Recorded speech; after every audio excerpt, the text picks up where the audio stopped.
రెడీగా డీటెయిల్స్ చూస్తే ప్రజలందరూ కూడా ట్రాఫిక్ నియమాలు ఖచ్చితంగా పాటించాలని ఆదిలాబాద్ జిల్లా ఎస్పీ అఖిల్ మహజన్ పిలుపునిచ్చారు. బీ సేఫ్ కార్యక్రమంలో భాగంగా పట్టణంలోని సెయింట్ జోసెఫ్ కాన్వెంట్ స్కూల్లో ట్రాఫిక్ నియామకాలపై ఏర్పాటు చేసిన అవగాహన సదస్సులో ఆయన ముఖ్య అతిథిగా పాల్గొని విద్యార్థులకు పలు సూచనలు చేశారు. ద్విచక్ర వాహనం నడిపే సమయంలో హెల్మెట్ను తప్పకుండా ధరించాలని సూచించారు.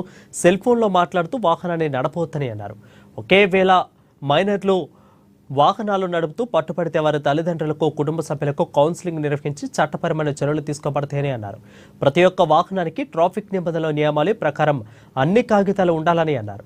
ఇక బండి నడిపేటప్పుడు తప్పకుండా ట్రాఫిక్ నియమాలను పాటించాలని అన్నారు. ట్రాఫిక్ నియామకాలకు సంబంధించి వాల్ పోస్టర్ను ఆవిష్కరించారు.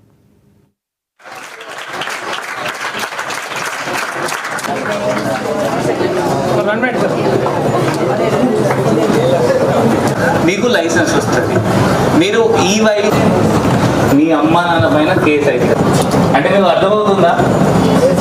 వస్తుంది వాళ్ళ చిన్న పాప వాళ్ళ చేతిలో చేస్తాం మనం ఆ మొత్తంలో పెరుగు ఆ పాలు నేను తీసుకురావాలి. మాకు బాబు నేను తీసుకోలేదా, నేను తీసుకురాను.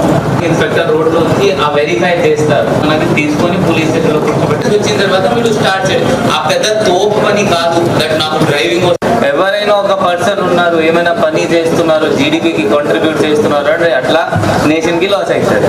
అందువల్ల చట్టం వచ్చినాయి దట్ మనం హెల్మెట్ వేసుకోవాలి. నేను ఫస్ట్ అదే ఇంపార్టెంట్, ప్రతిసారి ఒక్కటే మాట చెప్తాను, హెల్మెట్ వేసుకోవాలి. మళ్ళీ ఇంటిలో పోయిన తర్వాత ఎంతమంది పిల్లలకి ఇక్కడ బైక్ నడవడం స్కూటీ నడవడం వస్తుంది?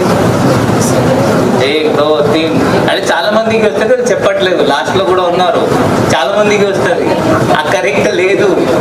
ఇప్పుడు డ్రైవ్ చేయకండి. ఇప్పుడు మనం స్పెషల్ డ్రైవ్ కూడా పెడతాము. ఎవరైనా మనకి దొరికితే మనం అమ్మ నాన్నకి పిలిచి కౌన్సిలింగ్ కూడా పెడతాము. అది ఎందుకు డేంజర్, ఎందుకంటే మీకు డ్రైవ్ వస్తుంది మీరు అంటున్నారు, బట్ డ్రైవింగ్ లైసెన్స్ లేదు. ఆ మైండ్ అంతా డెవలప్ కాలేదు. అందువల్ల గవర్నమెంట్ 18 years ఒక వయసు సెట్ చేసింది. 18 years తర్వాత మీరు బండి నడపాలి. 18 years తర్వాత కూడా లైసెన్స్ వచ్చిన తర్వాత ఆ డిఎస్పీ చెప్పిన ప్రకారం లైసెన్స్ రావాలి అంటే మొత్తం ట్రైనింగ్ ఉంటుంది. మీరు ఎగ్జామ్ ఇవ్వాలి. ఎగ్జామ్లో ఏ రూల్స్ ఉంటుంది, గివ్ వే ఏంటి, రెడ్ సిగ్నల్ ఏంటి, లుక్ స్టాప్ ప్రొసీడ్ ఏంటి, అన్నీ మీకు ట్రైనింగ్ అయిన తర్వాత మీరు ఎగ్జామ్ పాస్ చేస్తారు. లర్నింగ్ లైసెన్స్ వస్తుంది. మళ్ళీ 1 month తర్వాత మళ్ళీ ఇంకొక డ్రైవింగ్ చేసి టెస్ట్ పాస్ చేయాలి. అట్లా 8 కర్వ్ ఉంటుంది, అట్లా చేయాలి.